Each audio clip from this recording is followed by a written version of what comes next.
ഇതിപ്പം നിലവിൽ പറയുകയാണെങ്കിൽ കൃത്യം ഒരു വർഷം കൊണ്ടാണ് ഇപ്പം നിലവിലിത് കംപ്ലീറ്റ് ചെയ്തെടുത്തിട്ടിരിക്കുന്നത്. അതായത് ഈ ഒരു വർഷം കംപ്ലീറ്റ് ഞാൻ ഇതിൻ്റെ അകത്ത് മാത്രമല്ല, ശരിക്കും ഞാനൊരു ടാറ്റു സ്റ്റുഡിയോ നടത്തുന്നുണ്ട്. സ്വന്തം സ്റ്റുഡിയോ ആണ്, ആർട്ടിസ്റ്റായിട്ട് തന്നെ വർക്ക് ചെയ്യാണ്.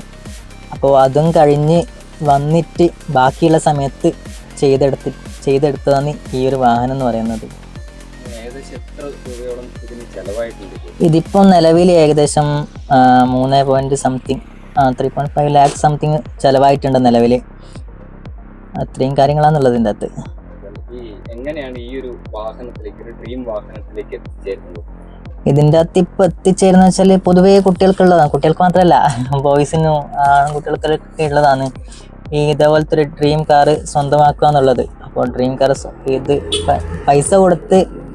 പൈസ കൊടുത്ത് വാങ്ങിക്കാൻ പറ്റൂല എന്ന് മനസ്സിലാക്കിയത് കൊണ്ടാണ് ഇങ്ങനെ ഒരു സാധനം ഉണ്ടാക്കിയെടുക്കാന്ന് തീരുമാനിച്ചത്. ഈ ലംബോർഗിനിയുടെ ബോഡിയൊക്കെ പണിതിറക്കി, ഈ ഇതിന്റെ എഞ്ചിൻ എന്താണ് എന്ന് അറിയാൻ ആളുകൾക്കൊരു കൗതുകമാണ്. ഇതെല്ലാവരും ചോദിക്കുന്നുണ്ട്. ഇതിൻ്റെ അകത്ത് ഇപ്പോൾ യൂസ് ചെയ്തേക്കുന്ന എഞ്ചിൻ ഏതാണ്, ഇതിൻ്റെ അകത്ത് യൂസ് ചെയ്തേക്കുന്ന എഞ്ചിൻ നാനോൻ്റെ ആണ് യൂസ് ചെയ്തേക്കുന്നത്. അത് പറയുമ്പോഴാണ് എല്ലാവർക്കും ഒരു കോമഡി പോലെ, ഇത്രയും വലിയ വാഹനത്തിൻ്റെ അകത്ത് നാനോൻ്റെ ഒരു എഞ്ചിനോ, അങ്ങനെ ഒരു ചോദ്യം വരുന്നുണ്ട് എല്ലാവരുടെ ഭാഗത്തു നിന്നും. ഈ നാനോയുടെ ഒരു വാഹനം ഇതുപോലെ അലൈൻ ചെയ്തെടുക്കുന്നത് എങ്ങനെയാണ്?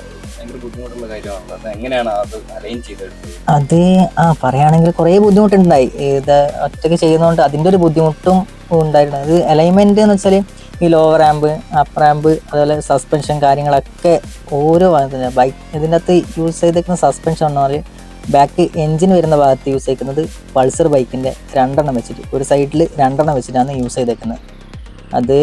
അതുപോലെ ഇതിൻ്റെ ബാലൻസിങ് കറക്റ്റാണെന്നുള്ളത് എനിക്കറിയത്തില്ല. ജസ്റ്റ് അതിൻ്റെ ഒരു ലുക്ക് ബേസ് ഞാൻ ചെയ്തെടുത്തതേ ഉള്ളൂ. ഇതിനിപ്പോൾ അലൈൻമെൻറ്റ് ചെയ്യാൻ കൊണ്ടുപോയി കഴിഞ്ഞിട്ടാകുമ്പോൾ പറയാം വീല ഒന്നിങ്ങുവെള്ളമെന്ന്. ഇത് ഓടുന്ന സമയത്തോ അല്ലെങ്കിൽ കാണുന്ന സമയത്തോ നമുക്കത് മനസ്സിലാവില്ല. ഇപ്പം നിലവിൽ ഒന്നും പ്ലാൻ ചെയ്തിട്ടില്ല. വീട്ടിലൊരു നാനോ കൂടി കിടക്കുന്നുണ്ട്. അപ്പോൾ എല്ലാവരും ചോദിക്കുന്നുണ്ട് അടുത്തത് അത് വെച്ചിട്ട് എന്താണ് പ്ലാന് എന്ന് ചോദിക്കുന്നുണ്ട്. നിലവിൽ ഒന്നും പ്ലാൻ ചെയ്തിട്ടില്ല, നമുക്ക് നോക്കാം. എങ്ങനെയാണ് ഈ വണ്ടിപ്രാന്തത്തിലേക്ക് എത്തുന്നത്? നിങ്ങൾ പഠിച്ചത് ഇതുമായി ബന്ധപ്പെട്ട് യാതൊരു ബന്ധമില്ലാത്ത കാര്യങ്ങളാണ് പഠിച്ചത്. പ്രൊഫഷണലി നിങ്ങൾ വേറെ ഒരു ഡിഫറെന്റ് മേഖലയിലാണ്. എങ്ങനെയാണ് ഈ ഒരു മേഖലയിലേക്ക്? ഇത് ഞാൻ പഠിച്ചതെന്ന് പറഞ്ഞാൽ +2 കഴിഞ്ഞ് ITI ഇലക്ട്രോണിക്സ് പഠിച്ചുകൊണ്ടിരുന്നത്. ഇലക്ട്രോണിക്സ് പഠിച്ചുകൊണ്ടിരിക്കുമ്പോൾ തന്നെ ഒരു ഷോപ്പിൽ ഇലക്ട്രിക്കൽ, അതായത് മിഷനറീൻ്റെ ഇതിൽ വർക്ക് ചെയ്തുകൊണ്ടിരുന്നു. അതായത് കോളേജിലേക്ക് പോകേണ്ട ചിലവിനും എൻ്റെ വട്ടച്ചെലവിനും കാര്യങ്ങളൊക്കെ ആയിട്ട് അവിടെ വർക്ക് ചെയ്ത് പണ്ടുണ്ടാക്കേണ്ടിയിട്ട് പോയതാണ്. അവിടെ നിന്നാണ് ഈ മോട്ടർ, വൈൻഡിങ്, ഗിയർ ഇതൊക്കെ തമ്മിലുള്ള ഒരു കണക്ഷൻ വന്നത് അവിടെ വന്നിട്ടാണ്. അതിൻ്റെ ബേസ് ചെയ്തിട്ടാണ് ബാക്കിയുള്ള ഇതിൻ്റെ, അല്ലെങ്കിലും ഒരു സാധനം കണ്ടു കഴിഞ്ഞാൽ ഇതെങ്ങനെ ചെയ്യാം എന്നുള്ളൊരു മൈൻഡ് എനിക്ക് ഉള്ളത് കൊണ്ടും കൂടിയാണ് ഇങ്ങനൊരു സാധനം ഇത്രയും പെർഫെക്റ്റായിട്ട് കിട്ടിയത് എനിക്ക്. ഈ വാഹനത്തിനൊരു പ്രതിസന്ധി ഉള്ളത് നിരത്തിലിറക്കാൻ കഴിയുന്നില്ലല്ലോ എന്നുള്ളൊരു സങ്കടമുണ്ട്. അതെ ഇതിപ്പോൾ എന്ത് പറഞ്ഞാലും നിരത്തിലിറക്കാൻ പറ്റില്ല.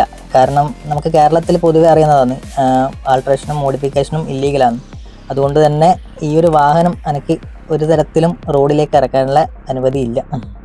അപ്പോൾ ഇനി എന്താണ് അടുത്ത പ്ലാൻ? എന്താണ് അടുത്ത പ്ലാൻ എന്ന് പറഞ്ഞാൽ ഒന്നുമില്ല. ഇതിപ്പം ജസ്റ്റ് ഒന്ന് കോളേജിൽ, സ്കൂളുകളിൽ ഷോന് കൊണ്ടുപോവുക, കുട്ടികൾക്കൊന്ന് കാണാനും കുട്ടികൾക്ക് ഇതെങ്ങനെയാണെന്നുള്ളത് പരിചയപ്പെടുത്തി കൊടുക്കാനും കൂടി സ്കൂളിലേക്കും കോളേജുകളിലേക്കും കൊണ്ടുപോകുക എന്നുള്ളൊരു കോൺസെപ്റ്റിലുണ്ട്.